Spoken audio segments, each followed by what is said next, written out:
So Marty, we're on to analyzing a few more parts here when buying a used car. Obvious one that we all care about, wheels and tires, right? So a couple things I'm looking at on wheels and tires. First of all, we all understand to look at tread, okay? Tread's pretty healthy here. So let's get to... All right, we understand to look at tread, but what are we really looking for? Look in the depth of tread. You can always take a coin with you. That's how they measure it. You know, take a quarter with you and stick it in the tread, see what it is. Once you know what it's supposed to look like, you kind of know. And a lot of dealerships will give you a readout. Yeah. You know, or they'll say, hey, we replaced all 4 tires, which is becoming more common, actually. If you're not looking depth of tread, one thing to look at is tread more on one or less on the other, and where's it out on the level of the vehicle? Because that would give us some clues too. Hey, maybe it's out of alignment, or maybe somebody's driven it in a certain way that now we can kind of see some of their past history. Also look at brand of tire on all 4. Ah, good call. Okay, because you may have Michelin's on this and then Ling Long on the other. Or just making sure that they were using a good quality tire. Yeah. You buy in performance vehicles. One of the things that almost everybody I know does is if they have new, Pilot 4s on there or whatever, and they can see that they've been replaced, they won't. But I have a lot of customers for peace of mind, and I know many of you out there are like this. They're going to replace all 4 regardless. I mean, unless they really know and can analyze that they're brand new, it's time to go. You have a lot of used cars that get sold with really old tires. The tread may look good, but they may have been on the car a long time. Your car... Understand, tires are like oils. If they just sit and they're 5, 6, 8 years old, you need new tires, okay? Low mileage, 7 years old, they could be on the same tires from 7 years ago. It's time to get some new ones, okay? So analyze that kind of stuff, but here's what we all care about. We're all big, wheel fans, rim fans. We got already on this vehicle right here, I'm hoping it's coming up on camera, we got some curb rash, okay? Understand, I'm looking for 2 things on especially wheel faces, wheel barrels. Obvious refinishing. If it's refinished and it's poorly done, you're gonna have to redo it. There's no fixing it. Say obvious. Yeah, obvious is colors off. Sometimes you will see tape lines where they did just far enough in, they didn't think you would see it, okay? And these, also I'm looking for really caked on brake dust that I don't think I can get off, because that's a refinish situation. Okay. And we're also then, if we see heavy caked on brake dust, that gives us some maintenance. And some ideas of the way somebody else has lack of maintenance. Right. Yeah. So we're looking at that, right? So we got curb rash here. It's going to have to be repaired. Now, I know what everybody's thinking. Somebody can come in here, quickly sand that down, refinish it. That's true, but remember, they're going to have to blend this whole thing. Pretty hard to find top tier wheel refinishers. Okay, it is a struggle. So this may be a case for a lot of people where they say, I'm just going to have the whole wheel refinished. That's up to you, but that's something I'm going to bring up in the buying process. Okay, if I have something like this on all 4 wheels, am I going to have a conversation and say, hey, I want something off, you didn't refinish? We saw this a lot during the pandemic. Yeah. People, dealerships legitimately stopped refinishing wheels. They stopped prepping cars. We had it all over Las Vegas. I looked at a Porsche Panamera that I was going to purchase, and they didn't do a thing to it. They didn't even vacuum the car. And the guy looked at me, he goes, we don't do any refurb work anymore. Why? Because they were selling cars they didn't need to. So if you think of how the F&I office, the back end of a dealership thinks about things, they're usually about $1,500 in refurbishment cost. Yeah. Okay, that they have on every car. Allowance, inner department. Okay. If you can save that $1,500, they're going to save the $1,500. And remember, every dollar beneath that, they're doing a good job for the dealership.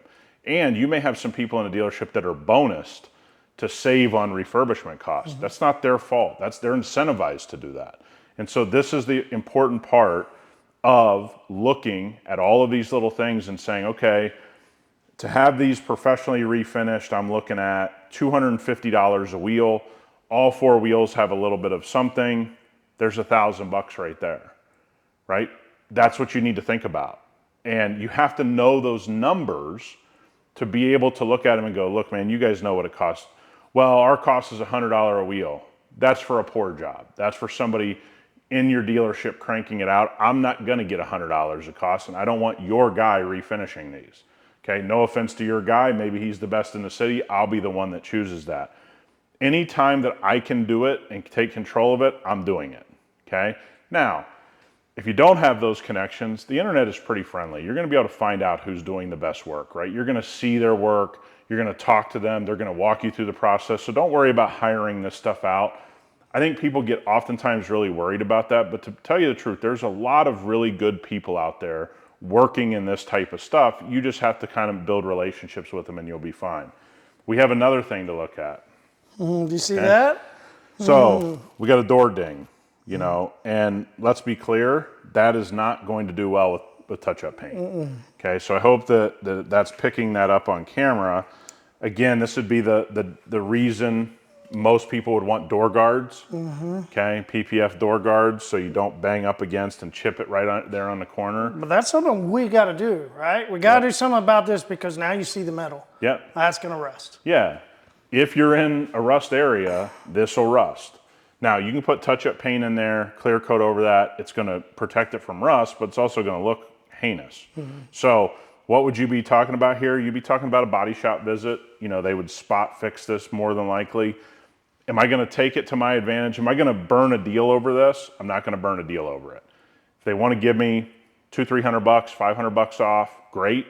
If they tell me, hey, you're stuck, if I like the car, this is what I want, I'm not burning the deal over this. Yeah, we had a scratch on a window, and they pretty much said, yeah, and what are you going to do, right? And you just got to say, is it worth it for me? And so we got this other thing to talk about here. We see that this is not a very good tint job. yeah. Okay? There's a couple places over there where it looks like somebody even took a razor blade to the tint. Yeah. You go, no way. Yeah, way. Yeah. So we got some marks here. We got heavy contamination on the top. This tint's going to have to come off. More than likely, most tint is not ceramic. And to me, we only offer ceramic at my shop. We don't do any metallized tint. We don't do any carbon tint. That stuff is largely not very high quality. Ceramic tint's where you get all your benefit, plus it lasts longer, plus it looks better, and we have damaged tint on this. Now, if I was gonna do ceramic all around this car, I'd be thinking to myself, I'm gonna spend anywhere between $600 and $1,200 depending on the city that I'm in. That's just all city dependent. Because remember, all this tint needs to be taken off, then it needs to be scrubbed down, then it needs to be razor blade, the adhesive's gotta come off. You're probably realistically for a good shop looking at a $1,000 tint job. Yeah, at least. Okay? And there's damage on the tint. Would I be asking for $1,000 off? No question, because I know the tint's gotta go on. Where I live, tint's not really an option. Okay, you have to have it. I mean, it gets to 115 in the summer, you get in your car, I mean, you could just roast yourself. So tint, and again, this is what we're seeing almost everywhere. There's benefits to tint, you know, UV protection, keeps your skin safe, all that kind of stuff that's come along. But remember, I can almost tell right now this is not ceramic tint. Yeah. We have damage on tint, we have contaminated tint. I want it off the car. I'm gonna be asking for $750 to $1,000 off the price because of this tint job. And I'm not gonna be having the tint done at the dealership once again. One of the other spots I'm gonna look at, gas cap area, okay? You'll be able to see a lot, especially in the rust belt. If you see, you got a lip here, okay, on this. You can start to see some rust right here, okay? Just take a quick look. The reason you popped the hatch was pretty simplistic, okay? A car is either has rear-ended somebody or been in a rear-end collision themselves, been rear-ended by somebody. Again, we're going to look for that ridge that would be a paint line, okay? You're gonna look everywhere on the interior here because you got kind of a big painted area here, okay? So I'm gonna run my finger. I'm gonna see if I see any tape lines. I'm gonna go up here. Do I see a tape line? Do I feel a tape line? Don't see anything here. Again, we have hinges here. Am I seeing any rust issues where water may be sitting here instead of draining out? I'm gonna look at all the connection points for the electronics. Everything looks good. This is the time to just take your time, okay? You're not in a rush. You're not trying to get out of the dealership.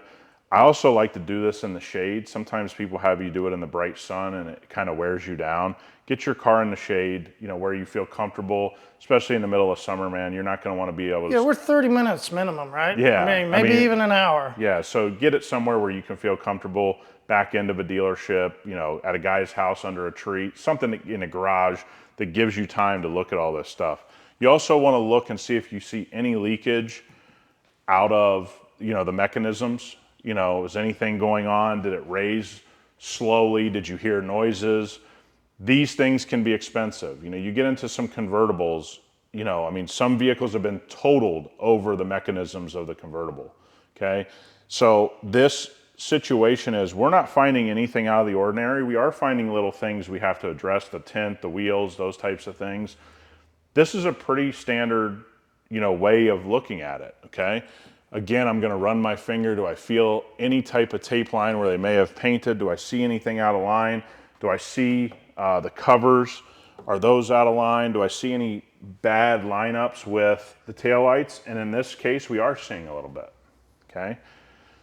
We have a much bigger gap with this light over here. We basically have no gap here, okay? Now, do I think something's happened? No, there's manufacturing tolerances and things like that. But I would then go look at this body,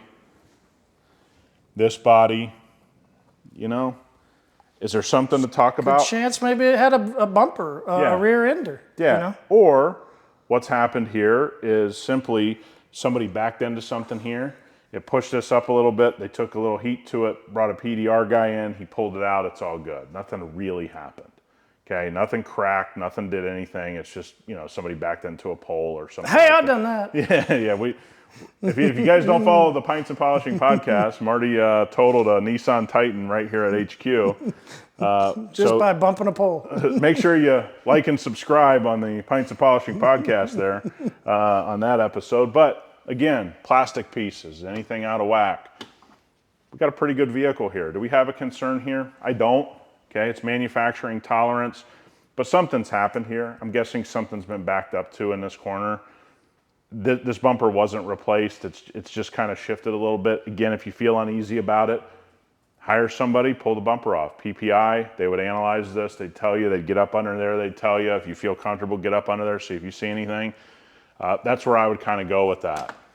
Hey, you mentioned like and subscribe. Definitely, if people want to support American manufacturing, click like and subscribe right now so that you can get more information. Let's go into the interior, right? Still got one little thing here on the exterior. You want to feel if you have any paint lines here, okay? Oh, okay, another place to feel the paint lines, in the door jambs. Okay, look at your door jambs. Sometimes you'll see it right here on the edge. Sometimes it'll be really obvious right there. Rust belt.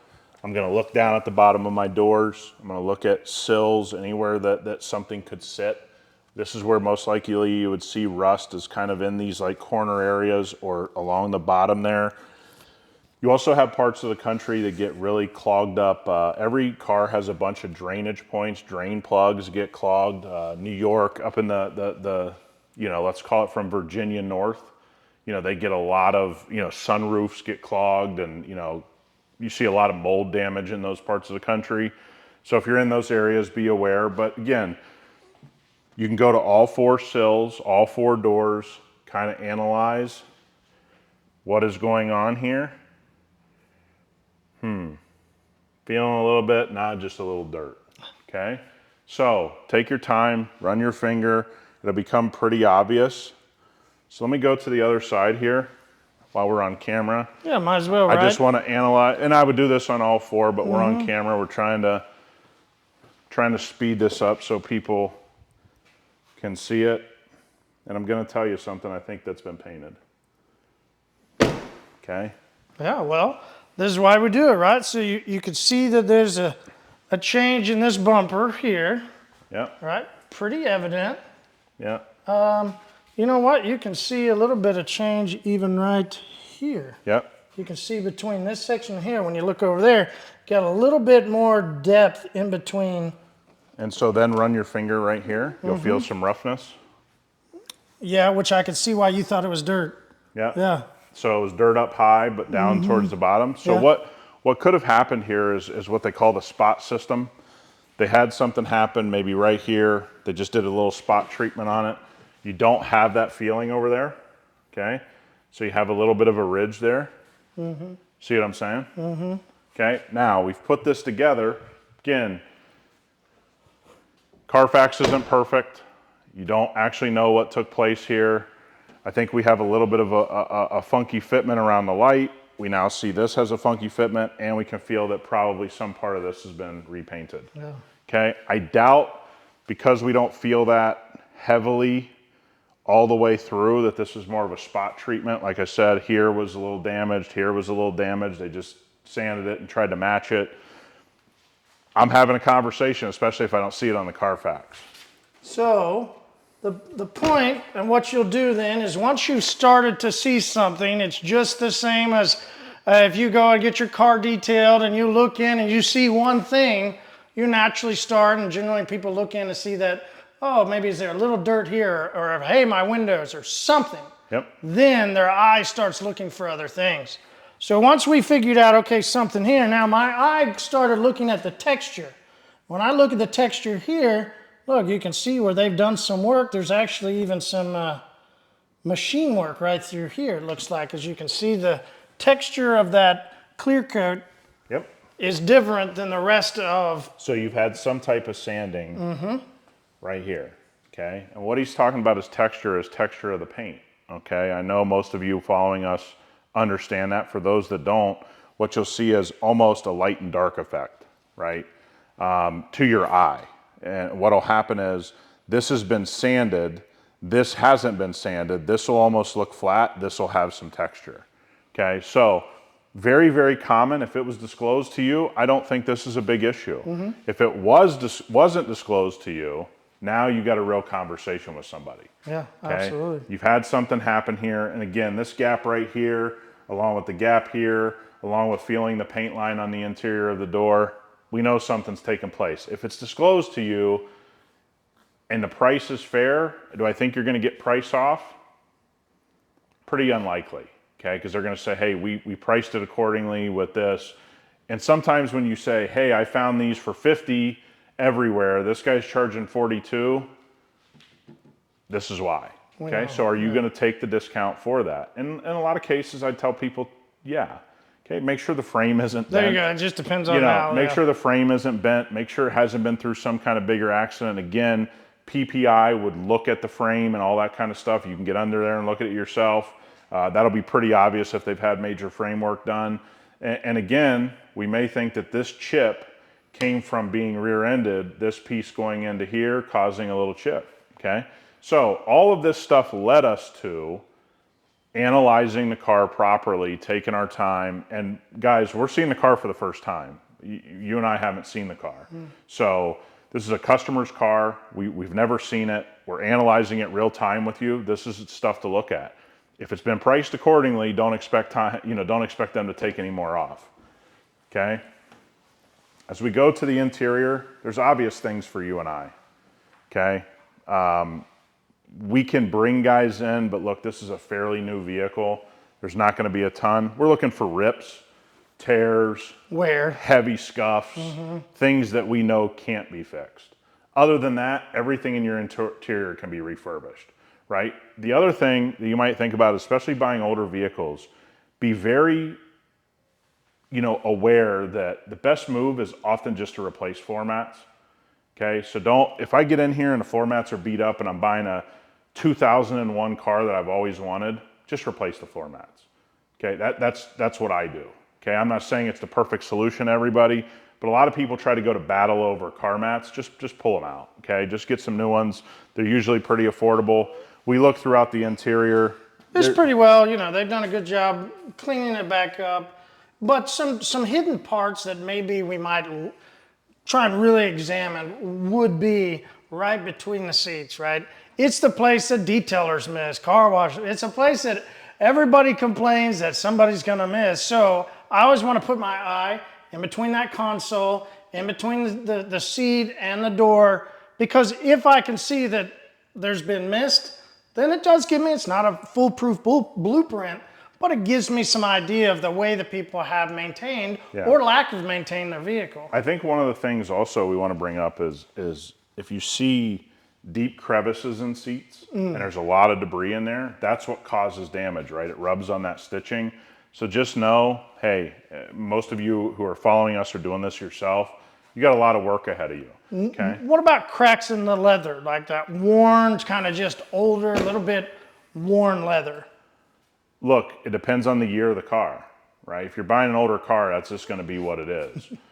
That can be refinished, by the way, okay, pretty easily. You know, they basically take something, think of it like Bondo on your paint, where they level it out, then they retexture it, they re-clear coat it. They re-dye it. Yeah, they re-dye it. You could get, especially this part where a lot of people, that armrest in the fronts, you know, we'll see a lot of people that will just leave that arm sitting there for a long time, and that creates some wear. So that is a place that somebody can't come down and sand and then put some re-dye. So if you see that, the rest of the seats, everything looks good, but maybe armrest console or some, you know, you got some guy that's always sitting, you know, like, it's okay, you know, that can be reworked. Yeah, upholstery shops are great, right? And most of the time, like armrests and stuff, I just tell you, take the armrest off, hand it to the guy, he'll refinish it. I mean, it's pretty affordable, right? And a lot of times it comes out better than factory, right? Like they'll put a little bit more cushion in there for you, a little bit higher quality leather. Maybe if you really drive a lot, they'll put an extra wrap on there so it doesn't break down as quick. So just understand, these are, on the interior, I want to look for things that have to be fixed, not things that have to be cleaned, right? There's a very big difference. Kick plates, things like that. Remember, you got a scuffed up kick plate, you can just order a kick plate, take it out, put a new one in. That's a cost. So put that in your mind. Hey, you guys, and the easiest way to look at it if a kick plate is really damaged is run your hand. Okay? If you feel something and it grabs you, that's not coming out. Cleaning's not going to get that out. Now, some people don't care about that stuff and they go, hey, it's a kick plate. I want to keep wearing it until it gets so bad that I'll just get a new one. That's fine. But if you're really picky, just know, hey, that kick plate, you know, a couple $100, $100, $50, $300. I mean, you just got to know what manufacturer you're working with. And I think one of the things I tell people about interior is you can always have it repaired. You can literally go to any upholstery shop in your town and they can fix most of the things in your interior, but it's a cost. Okay, so again, we're dealing with the 90s and early 2000 cars are getting extremely hot in the market.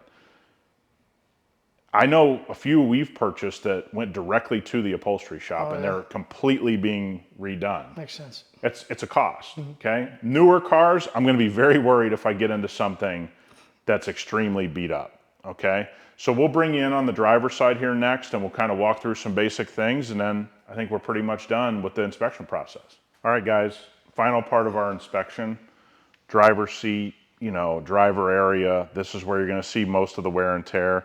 First thing we're gonna look at is seat bolsters, plastics, door panel, what's going on here. This car's in really good shape for that. We obviously have some shiny leather. We all know what that means. Shiny leather is dirty leather. So we know this needs a good clean, but we don't see any obvious signs of damage, okay? So that's one of the things that we wanna look at. As we go in here, Marty, as you know, one of the things that we analyze, what's going on with the steering wheel. Okay, is the steering wheel in bad shape? Am I seeing heavy wear patterns? Again, remember, you're buying an older car, 100% you're gonna see some wear and tear here. Okay, unless it's just extremely low mileage museum piece. You're gonna see wear and tear here. That can be refinished. In this case, we got a dirty steering wheel. It's very shiny. Can feel the oils on it. We know it just needs a good clean. Do I see anything out of whack? Do I see buttons hanging off? Do I see anything going on? Does everything work? Okay. Does everything click in? We're pretty good here. Okay. No obvious signs of damage anywhere. We just have a filthy interior that we're going to have to clean up. One of the things you could do here, Marty, or you could see, is you could see extremely shiny dressed up interior. If you see that, it's going to be extra work. You're not going to get money off. Okay. So we're just looking for obvious signs of damage. We don't see any damage. Everything works. You're gonna go on a test drive, so make sure you check all the turn signals and that everything works, that it goes into drive, reverse, all those different things the way it should. The test drive, I want to say things to finish this video. When you go on a test drive, don't go on a test drive just around the block, okay? Go 25, go 35, go 45, go 55 for a good amount of time. Go on the freeway. You feel any wobble? Do you feel anything going crazy? Hit the brakes hard sometimes. Hit the brakes hard. You hear that heavy squeak. If you do, I hate to break it to you. You G-Wagon owners know what I'm talking about. It's, just the brakes they've chosen. But what do you hear, okay? Make sure the radio's off. Again, test the radio and stuff at some point, but when you're driving to listen, don't let the salesman or the owner that you're buying it from talk the whole time. Say, hey man, I'd just like to hear what's going on with the car. Make sure you understand that when you're on a test drive it like you would drive it. We're all gonna go through a school zone. We're all gonna go 35 miles an hour. We're all gonna go 70 miles an hour. Run the car through things you would do. Because if I go around the block, it may not be long enough to do anything, right? It may not be long enough for me to hear anything. They can put lubricants in the engine, add things to the engine that hide things. So try to go on something that's 20, 30 minutes if they allow you to do that, okay? And just be upfront with them and say, hey, I'm taking it on a normal drive. A lot of dealerships now let you take it home. Yeah, that's a good point. And say, hey, take it home for the weekend. Yep. And if they do that, then do it, right? I mean, some, if I'm not mistaken, some dealerships are 30 days money back, right? So take advantage of it, right? Doesn't mean take advantage of them, but if you see something pop up in that 30 days, make sure you really do your due diligence there. Oh, man, great discussion on what to look for when you're buying a vehicle. And now we'll go into how to maintain a vehicle once you buy it. Hey, go support American-made car care. Shop hypercleanstore.com. Thanks for watching.